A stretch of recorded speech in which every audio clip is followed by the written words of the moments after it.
अभी अभी जो हमने खबर सुनी है वो ये है कि इंडियन टीवी एक्टर विकास सेठी की मृत्यु हो गई है कार्डियक अरेस्ट की वजह से। अब आप खुद सोचिए, इससे पहले हमने और भी केसेस देखे हैं जिनको हम जानते हैं, जो बहुत ज़्यादा पॉपुलर है और उनके बारे में हम सुनते हैं। इससे पहले राजू श्रीवास्तव जी, जिनको हार्ट अटैक आया था। इससे पहले सिंगर के की मृत्यु हुई थी हार्ट अटैक की वजह से। इससे पहले सिद्धार्थ शुक्ला की भी मृत्यु हुई थी हार्ट अटैक की वजह से। तो ये जो लगातार हम कॉन्सिक्वेंसेस देखे जा रहे हैं, हार्ट में प्रॉब्लम्स हम जो देखे जा रहे हैं, वो दिन पर दिन, अगर आपने नोटिस किया होगा तो दिन पर दिन बढ़ रहा है। और ये वैसे लोग थे जो लगभग अपने फिटनेस पे ध्यान देते थे, जो अपने हेल्थ के लिए कॉन्शियस थे।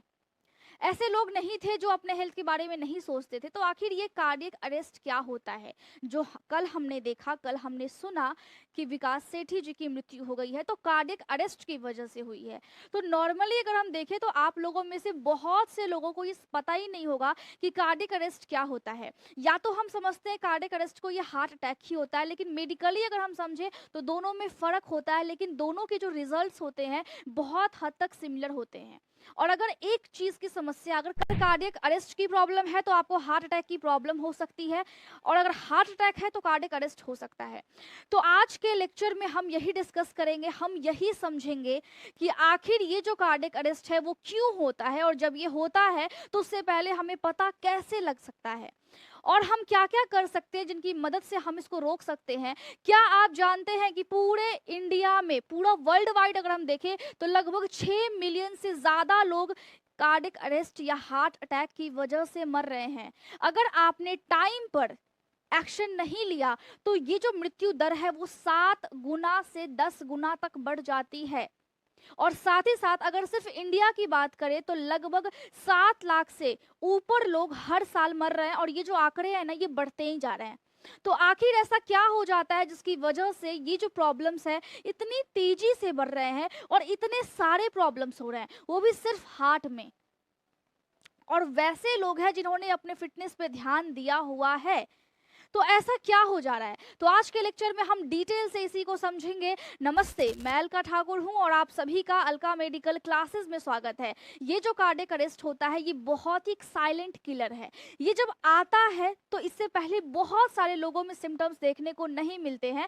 ये आपको कोई भी वार्निंग साइन नहीं देता है, और जब ऐसा होता है तो लोगों के पास समय सिर्फ 4 से 6 मिनट का होता है, कभी कभी उससे भी कम होता है। और इस इमरजेंसी वाले कंडीशन में आप पेशेंट की देखभाल तो क्या, आप समझ भी नहीं पाते हो कि पेशेंट को आखिर हो क्या रहा है। इससे पहले भी पेशेंट को कुछ महसूस नहीं होता है, कुछ फील नहीं होता है। आगे मैं बताऊंगी कि आपको कभी कभी कुछ लोगों में क्या क्या सिम्टम्स देखने को मिलते हैं, जिससे आप ये अनुमान लगा सकते हो। आप वहां पे थोड़ा सा ध्यान दे करके ये पहचान सकते हो कि शायद हो ना हो ये कार्डियक अरेस्ट हो सकता है।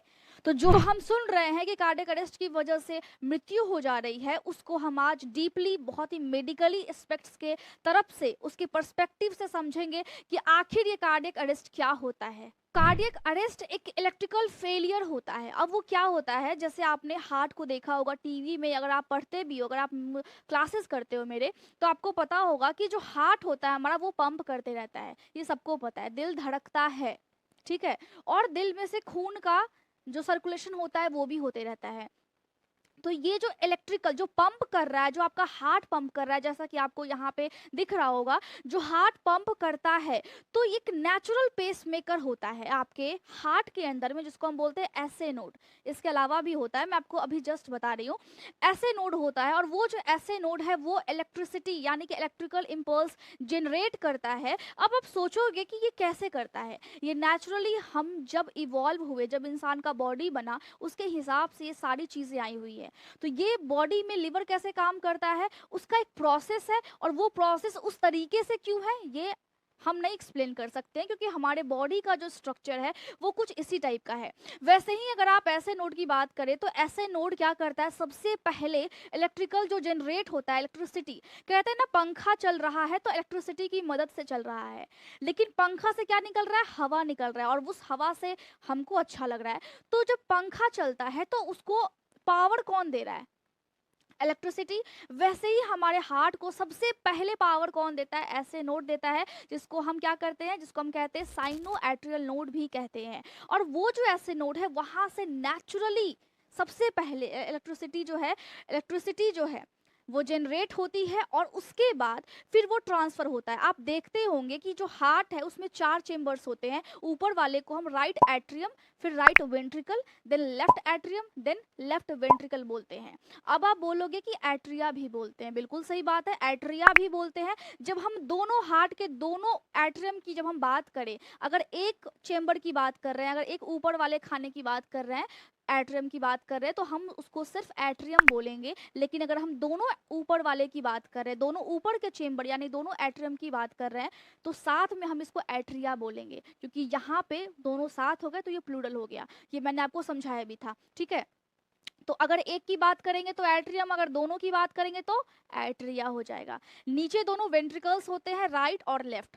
अब ये जो चारों चीज है, चारों जो चेंबर है, ये वेंट्रिकल्स जब कॉन्ट्रैक्ट करता है, जब सिकुड़ता है, तो एट्रिया फैलती है, रिलैक्स होती है। लेकिन जब एट्रिया जब सिकुड़ती है तो वेंट्रिकल्स जो होते हैं, जो नीचे में होते हैं लेफ्ट और राइट, वो क्या करते हैं, रिलैक्स मोड में होते हैं। और मैंने आपको ये भी समझाया था कि किस तरीके से इसकी एक टाइमिंग होती है और किस तरीके से कोऑर्डिनेशन के साथ जब ब्लड ऊपर एट्रिया में जब आता है तो क्या होता है, वेंट्रिकल जो है वो रिलैक्स मोड में होते हैं ताकि उसमें ब्लड आए और फिर वो जा करके आपके लेफ्ट से फिर लंग्स में भेजता है। उसके बाद फिर लेफ्ट वेंट्रिकल से फिर पूरे बॉडी में क्या होते हैं, जो आपके खून होते हैं वो सर्कुलेट होते हैं। तो ये जो भी नॉर्मल सर्कुलेटरी सिस्टम है उसका ये प्रोसेस है। लेकिन यहाँ पे क्या हो रहा है कि इलेक्ट्रिकल इंपल्स जो है ऐसे नोड से जनरेट होता है, तभी हार्ट हमारा मूव कर पा रहा है। हार्ट हम क्या बोलते हैं, दिल धड़क रहा है। किसी और के लिए धड़के, आपके लिए तो धड़कता ही है ना, किसी और के लिए कभी कभी शायद धड़कता होगा, लेकिन दिल आपका धड़कता है, दिल आपका पंप कर रहा है। तो वो जो पंपिंग सिस्टम है, वो जो उसको पावर मिल रहा है, वो सबसे पहले ऐसे नोड जनरेट करके दे रहा है। उसके बाद बारी आती है आपके एवी नोड की, जो आपको अभी दिख रहा होगा। जो एवी नोड है उसको हम क्या कहते हैं, उसको हम एट्रियोवेंट्रिकुलर नोड कहते हैं। अगर ऐसे नोड से अगर इलेक्ट्रिसिटी आई है तो क्या कर रहा है, हार्ट में बिजली उत्पन्न हो रही है, इलेक्ट्रिसिटी, इलेक्ट्रिकल इंपल्सेज जनरेट हो रहे हैं और उस चीज को कैरी करके फिर एवी नोड क्या करता है, आपके वेंट्रिकल्स तक वो ट्रांसफर करता है। क्यों ऐसा होता है, ताकि प्रिकॉशन रहे, ताकि यहाँ पे जब भी ऐसे नोड अगर फेल हो जाए तो एवी नोड उसको संभाल ले। उसके बाद आपका आता है नीचे की तरफ, हार्ट के नीचे वाले सेक्शन यानी वेंट्रिकल सेक्शन में बंडल ऑफ हिस और पुरकेंजी फाइबर्स होते हैं, जिसमें एवी नोड के थ्रू जो ट्रांसफर इलेक्ट्रिकल इंपल्स है ना, वो फिर उस पुरकेंजी फाइबर्स और बंडल ऑफ हिस में जाते हैं और तब जाकर के आपका वेंट्रिकल्स, जो नीचे का चेंबर है, राइट और लेफ्ट वेंट्रिकल जो है, इतने तेजी से कॉन्ट्रैक्ट करते हैं कि ब्लड काफी तेजी से आपके पूरे बॉडी में जाता है। अब ऐसा क्यों होता है, ये नेचुरल प्रोसेस है, ताकि हर एक छोटी से छोटी आर्टरीज में ब्लड पहुंच सके और आपके हर एक सेल्स को खून मिल सके, ब्लड मिल सके, ताकि वो ग्रो हो। क्योंकि ब्लड के थ्रू ही जो भी न्यूट्रिशंस होते हैं वो मिलते हैं, जो भी ऑक्सीजन्स होते हैं वो मिलते हैं और आपके सेल्स डेवलप होते हैं।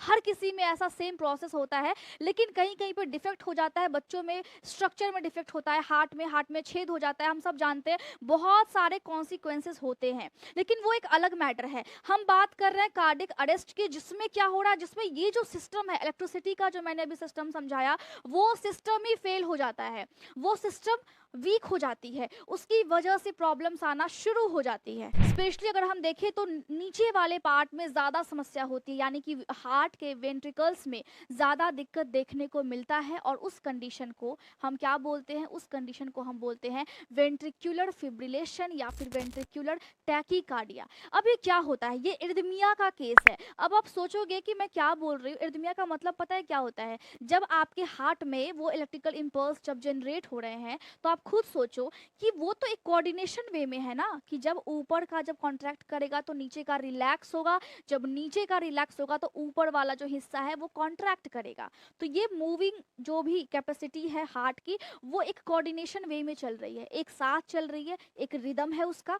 लेकिन इलेक्ट्रिकल इंपल्सेस अगर डिस्टर्ब होते हैं, कहीं पे कुछ गड़बड़ी होती है, तो ये जो चीज है वो डिस्टर्ब हो गया, वो डिस्टर्ब हो गया, जिसकी वजह से आपका हार्ट जो है वो ठीक से पंप नहीं कर पा रहा है, और कार्डिक अरेस्ट में ठीक यही होता है। और स्पेशली नीचे वाले हिस्से में प्रॉब्लम्स होती है। अगर कोऑर्डिनेशन में गड़बड़ी है, अगर हार्ट पंप कोऑर्डिनेटेड वे में अगर नहीं कर रहा है, उसी को हम मेडिकल टर्म में एरिथमिया बोलते हैं। या तो हार्ट बहुत तेजी से पंप करेगा, ठीक है, या बहुत ज़्यादा स्लो हो जाएगा। जब बहुत तेजी से जब पंप करेगा हार्ट, तो हम उसको टैकीकार्डिया बोलते हैं। और जब बहुत स्लो पंप करेगा, बहुत धीमा धीमा, तो इसका मतलब पता है क्या है? इसका मतलब ये है कि आपकी बॉडी में खून भी बहुत स्लो जाएगी। और जब बहुत फास्ट पंप करेगा हार्ट, तो इसका मतलब क्या है? इसका मतलब ये है कि हार्ट अगर बहुत फास्ट काम कर रहा है, तो वो उतना इफेक्टिवली काम नहीं कर पाएगा, उतने अच्छे से ब्लड को पूरे बॉडी में पहुंचा नहीं पाएगा, क्योंकि उसके जो मसल्स है उस पर काफ़ी ज़्यादा प्रेशर पड़ने लगता है, क्योंकि वो फास्ट काम कर रहे हैं। ठीक है, तो यहाँ दोनों कंडीशन में दिक्कत है। अगर आपकी बॉडी में कोई चीज़ जैसी है वैसी अगर नहीं हो रही है, इसका मतलब है प्रॉब्लम्स है। तो जब कोऑर्डिनेशन में जब प्रॉब्लम है, उसी को हम बोल रहे हैं टैकीकार्डिया। जब फास्ट हो रहा है, जब स्लो हो रहा है, तो ब्रेडिकार्डिया हो रहा है। और दोनों को अगर हम एक केस देखें, तो ये केस बनता है एरिथमिया का। मेडिकल लाइन से आप है, तो आपको जो भी इंपॉर्टेंट जो भी मेडिकल टर्म है वो मैं आपको सिखाऊंगी ही, और इस वजह से मैंने आपको इतना डिटेल्ड में एक्सप्लेन करके बताया है। आपको समझ में आया किस वजह से ऐसी दिक्कत हो रही है? और जब भी कार्डियक अरेस्ट होता है, तो ये जो इलेक्ट्रिकल जो सिस्टम है, जो पंपिंग सिस्टम है, ये तो फेल हो गया। जब वैसा होगा तो पेशेंट में क्या क्या होगा? पेशेंट का पल्स काम नहीं करेगा, पेशेंट की सांसें नहीं आएंगी, पेशेंट अनकॉन्शियस हो जाएगा, मतलब बेहोश हो जाएगा। बाहर से उसको कोई भी चोट नहीं लगा हुआ है, लेकिन वो बेहोश हो गया। उसके अलावा पेशेंट के जो इलेक्ट्रोलाइट इम्बैलेंसेस है, वो भी अगर गड़बड़ हो सकता है, हो जाता है, तो भी ऐसी समस्या होती है। तो इसका मतलब क्या है? इसका मतलब है पेशेंट के ना पल्स चल रहे हैं, ना सांसें चल रही है, पेशेंट अनकॉन्शियस है। और पेशेंट के जो हार्ट बीट है, जो हार्ट है, वो भी स्लो पड़ गया है, वो भी सिस्टम जो है वो डाउन पड़ गया है। लगभग 80 to 85% लोगों में ऐसा देखने को मिलता है, कभी कभी 90 भी आप ले सकते हो, कि 90% लोगों को जब भी कार्डियक अरेस्ट होने वाला होता है, तो उनको नहीं पता होता है। जैसा कि अभी हम देख रहे हैं कि विकास सेठी के केस में ऐसा है कि वो नींद में ही थे और उनको कार्डियक अरेस्ट हो गया। तो उनको मौका ही नहीं मिला होगा आपको डॉक्टर को फ़ोन करने का, या उनको समझ ही नहीं आया होगा। क्योंकि हार्ट का सिस्टम अगर अचानक से अगर सिस्टम लो हो गया, इसका मतलब है कि आप किसी को मेडिकल हेल्प के लिए बुला भी नहीं पाओगे। आपके पास सिर्फ 4 से 6 मिनट होते हैं, और ये जो समय है ये कम भी होता है। लेकिन कुछ 10% लोगों में कार्डियक अरेस्ट होने से पहले वार्निंग साइन मिलता है। अब ये वार्निंग साइन क्या क्या हो सकते हैं? आपके चेस्ट में दर्द हो सकता है, जब आप चलोगे तो आपकी हार्ट बीट काफ़ी ज़्यादा फास्ट हो सकती है, सांसें फूल सकती है, या फिर ऐसा हो सकता है कि जब आप बैठे हुए हो या फिर कोई भी आप काम भी नहीं कर रहे हो, तभी भी आपको बहुत ज़्यादा थकावट महसूस होती है बिना काम किए हुए, वो भी एक वार्निंग साइन है।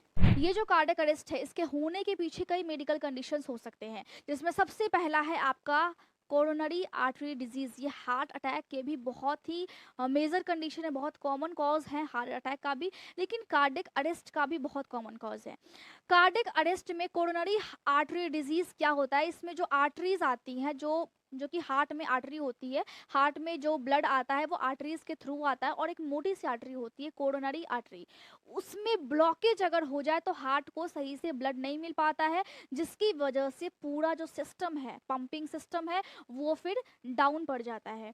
तो यहाँ पर हार्ट अटैक और कार्डियक अरेस्ट यहाँ पर दोनों हो जाता है एक साथ। ठीक है, इसके अलावा अगर हम देखें तो कार्डियोमायोपैथी हो जाता है। इसका मतलब क्या है? इसका मतलब है कि आपके हार्ट की जो मसल्स हैं वो बहुत ज़्यादा वीक हो जाती है, जिसकी वजह से वो सही से कॉन्ट्रैक्ट नहीं कर पाती है, और इलेक्ट्रिकल इम्पल्स जनरेट तो होते हैं, लेकिन कॉन्ट्रैक्शन सही से नहीं होने की वजह से ऐसी समस्या हो जाती है।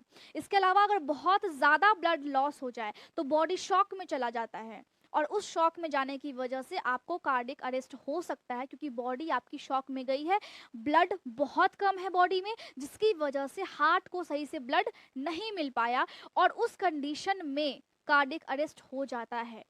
इसके अलावा अगर आप किसी भी दवाई का इस्तेमाल ओवरडोज करते हो, जैसे अगर आपने एंटी एरिथमियाज का दवाई लिया है, इसका मतलब क्या होता है? इसका मतलब होता है कि जो आपकी हार्ट में प्रॉब्लम है, और उस हार्ट में प्रॉब्लम, उस प्रॉब्लम को ठीक करने के लिए जो जो डॉक्टर ने आपको प्रिस्क्राइब किया है, जैसे हार्ट बीट अगर बहुत ज़्यादा फास्ट है, हार्ट बीट अगर बहुत ज़्यादा स्लो है, अगर उस कंडीशन में डॉक्टर ने आपको कुछ भी दवाई दी है, ठीक है, अगर आपने उसका ओवरडोज कर लिया, ओवरडोज लिया, तो भी आपको कार्डियक अरेस्ट हो सकता है। अगर आपने डिप्रेशन वाली दवाई ली है बहुत ज़्यादा, तो भी आपको हो सकता है। अगर आपने कोकेन ज़्यादा लिया है तो भी कार्डियक अरेस्ट हो सकता है। अगर आप स्मोकिंग कर रहे हो तो भी कार्डियक अरेस्ट हो सकता है। बहुत ज़्यादा अल्कोहल का सेवन कर रहे हो तो भी कार्डियक अरेस्ट हो सकता है। क्योंकि ये सारे जो कॉज मैं बता रही हूँ इसकी वजह से आजकल होते ही हैं। इसके अलावा मायोकार्डियल इन्फार्क्शन, हार्ट अटैक का मेडिकल टर्म है ये, ठीक है। मायोकार्डियल इन्फार्क्शन यानी हार्ट अटैक अगर किसी को आने की संभावना है तो भी उसको कार्डियक अरेस्ट भी साथ साथ हो सकता है। इर्दमिया यानी कि अगर आपका हार्ट सही से काम नहीं कर रहा है, बहुत ज़्यादा फास्ट है, धड़कन बहुत ज़्यादा आपका तेज रहता है, बीपी बहुत ज़्यादा हाई है, उस कंडीशन में भी कार्डियक अरेस्ट हो सकता है। तो आप खुद सोचो कि जो भी आजकल हम जिस भी इन्वायरमेंट में रह रहे हैं, उस इन्वायरमेंट में केमिकल्स का कितना ज़्यादा हम उपयोग करते हैं, जो कि कहीं ना कहीं आपके ब्लड के फ्लो पे वहाँ पे कंट्रोल करता है या उसको रेगुलेट, जो भी उसको इम्पैक्ट डालता है उस पर, ये सारी चीज़ें होती है। हम जो खा रहे हैं हम ठीक से खा नहीं रहे हैं, उल्टा हम बहुत सारी चीज़ें गलत कर रहे हैं अपने बॉडी के साथ, अपने आप के साथ। और जब अचानक से जब ऐसा होता है तो हमें समझ नहीं आता है कि आखिर हो क्या गया है। लेकिन यहाँ पे समझना बहुत ज़्यादा इंपॉर्टेंट है कि कार्डियक अरेस्ट और हार्ट अटैक दोनों में फ़र्क है। बहुत सारे लोग सेम समझते हैं लेकिन ऐसा बिल्कुल भी नहीं है। कार्डियक अरेस्ट क्या होता है, अगर हार्ट का पंपिंग सिस्टम अगर लो पड़ जाए, इलेक्ट्रिकल अगर इम्पल्स अगर ना हो, जनरेट ही ना हो, या फिर उसमें कुछ डिस्टर्बेंस हो जाए, तो आपको कार्डियक अरेस्ट हो जाता है। लेकिन जो हार्ट अटैक होता है वो आपके हार्ट में अगर ब्लड फ्लो में प्रॉब्लम है, जैसे ब्लड हार्ट तक पहुंच नहीं पाया, ब्लड हार्ट में सही से आया नहीं या हार्ट से सही से गया नहीं, ब्लड में अगर कुछ प्रॉब्लम है, ब्लड के सर्कुलेशन में अगर कुछ दिक्कत है, उसकी वजह से हार्ट अटैक होता है। तो दोनों में डिफरेंसेस है। कार्डियक अरेस्ट जो है वो कब होता है, वो जब आपके हार्ट में एसए नोड या फिर एवी नोड, जिसकी वजह से हार्ट आपका पंप कर रहा है, पंपिंग सिस्टम में अगर प्रॉब्लम हो जाए तब कार्डियक अरेस्ट होगा।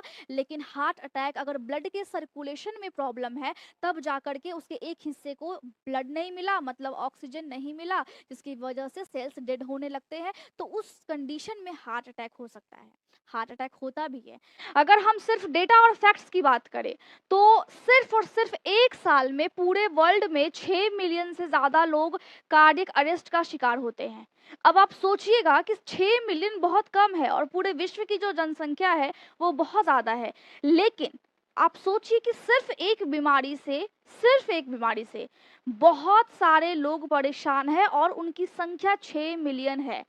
सिर्फ इंडिया की अगर हम बात करें तो लगभग 7 लाख से ज़्यादा लोग एक साल के अंदर ही, एक साल में ही कार्डियक अरेस्ट का शिकार होते हैं। अब ये सोचने वाली बात है कि आज हम इतने डेवलप हो चुके हैं, इतने आधुनिक चीज़ों का इस्तेमाल कर रहे हैं, तभी भी हम परेशान हैं। किस चीज़ से? कार्डियक अरेस्ट से। ये एक नॉर्मल प्रॉब्लम नहीं है, ये बहुत ही डेंजर प्रॉब्लम है जिसको आइडेंटिफाई करना उतना ही ज़्यादा इम्पॉर्टेंट है जितना जितना ज़्यादा आप खाते हो, पीते हो या फिर किसी चीज़ पे आप रिसर्च करते हो।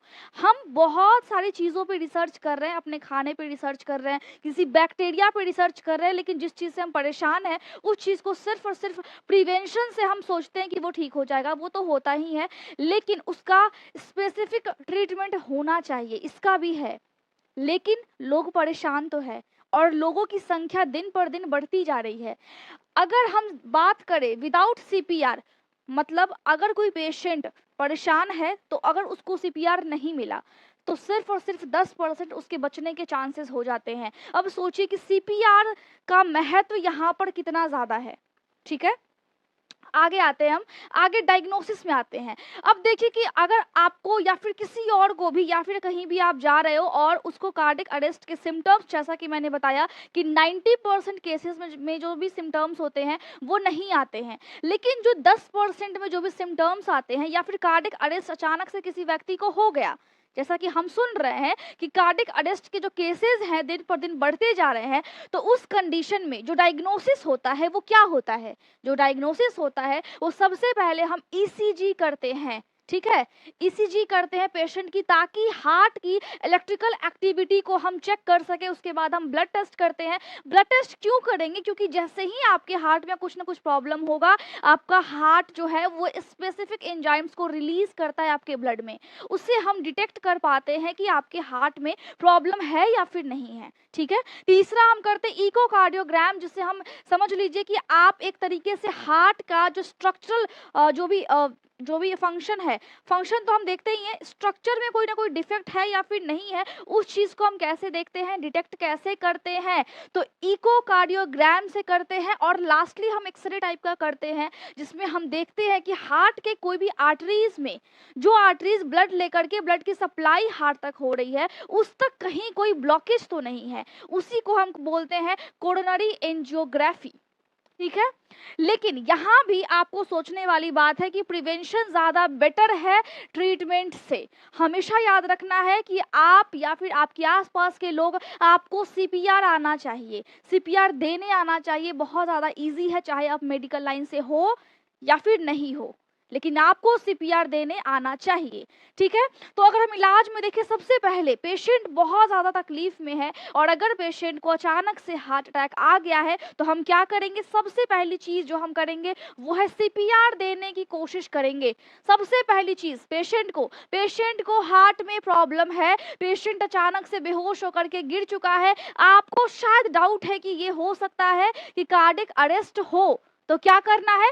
सीपीआर देना है। दूसरा, जैसे ही वो हॉस्पिटल में भर्ती होता है, डॉक्टर्स क्या देते हैं? डॉक्टर्स उसको डीफिब्रिलेटर से क्या देते हैं? इलेक्ट्रिकल शॉक देते हैं।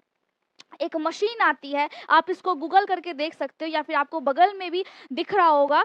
इस टाइप की जो मशीन होती है, उसी को हम डिफिब्रिलेटर बोलते हैं। और ये जो मशीन है वो हार्ट के इलेक्ट्रिकल एक्टिविटी को फिर से वापस से रिगेन करने में हेल्प करता है। ठीक है। तीसरा क्या है? आप हेल्दी डाइट लेकर के अपने हार्ट अटैक या फिर कार्डिक अरेस्ट को प्रिवेंट कर सकते हो। लेकिन हेल्दी डाइट आपको कार्डिक अरेस्ट के दौरान भी लेना है और बाद में भी लेना है। याद रखिए कि प्रिवेंशन बहुत ज़्यादा बेटर है ट्रीटमेंट से। तो हेल्दी डाइट आपको शुरू शुरू में ही लेना है, ताकि ऐसी कोई भी समस्या हो ही ना। ठीक है। उसके बाद आप रेगुलर एक्सरसाइज कर सकते हो। और याद रखिए, स्मोकिंग और अल्कोहल से दूरी बनाए रखिए। आपके दिल के लिए बहुत ज़्यादा इंपॉर्टेंट है, ये दिल के लिए बहुत ज़्यादा इंपॉर्टेंट है। और उसके बाद अपने हेल्थ चेकअप्स करवाते रहिए समय समय पे। अगर कुछ महसूस होता है तो जा करके एक बार चेक करवा लीजिए। बहुत सारे लोग ऐसे होते हैं जो अपने हेल्थ पे ध्यान बिल्कुल नहीं देते हैं। उनको फील होता है कि कुछ ना कुछ प्रॉब्लम है हमारे बॉडी में, लेकिन वो इस चीज़ को लेकर के बिल्कुल अनदेखा कर देते हैं कि उनके बॉडी में कुछ ना कुछ प्रॉब्लम है। ठीक है। तो क्या करना है? हेल्थ चेकअप रेगुलर करवाते रहना है। चाहे आपकी मम्मी हो, चाहे आपके पापा हो, अगर इग्नोर कर रहे हैं तो आप जागरूक हो। अगर आप मेडिकल लाइन से हो या नहीं भी हो, तो आपको जागरूक होना होगा। अभी जो मैं आपको बता रही हूँ उसका मोटिव सिर्फ और सिर्फ ये है कि जो भी कार्डियक अरेस्ट है, जो भी आपके बॉडी में जो भी परेशानी आती है, चाहे आप मेडिकल लाइन से हो या फिर नहीं हो, लेकिन आपको जागरूक रहना होगा। आपको जागरूक रहना होगा। ठीक है। और मैं उम्मीद करती हूँ कि आप सब सीपीआर सीखोगे और इसको अगर कहीं भी इस्तेमाल करने का मौका मिला या फिर किसी भी पेशेंट्स को या फिर किसी भी इंसान को आपने देखा कि वो इंसान अचानक से बेहोश हो गया है, तो जाकर के आप उसको सीपीआर दे सकते हो। तो आप कमेंट करके बताइए कि किस किस को सीपीआर देने आता है और आप सीखोगे या फिर नहीं सीखोगे। ठीक है। बाकी के जो भी आपको डाउट्स रहते हैं वो आप Alka medical classes Telegram group है, जाकर के वहाँ पे अपने डाउट्स को शेयर कर सकते हो। इसके अलावा Alka medical classes WhatsApp channel भी है, जिसका लिंक डिस्क्रिप्शन में होता है या पहले वाले कमेंट में होता है। टेलीग्राम ग्रुप का लिंक भी आपको मेरे वीडियोस के डिस्क्रिप्शन में मिल जाएंगे, तो आप वहाँ से देख सकते हो, वहाँ से आप ज्वाइन कर सकते हो। Thank you so much.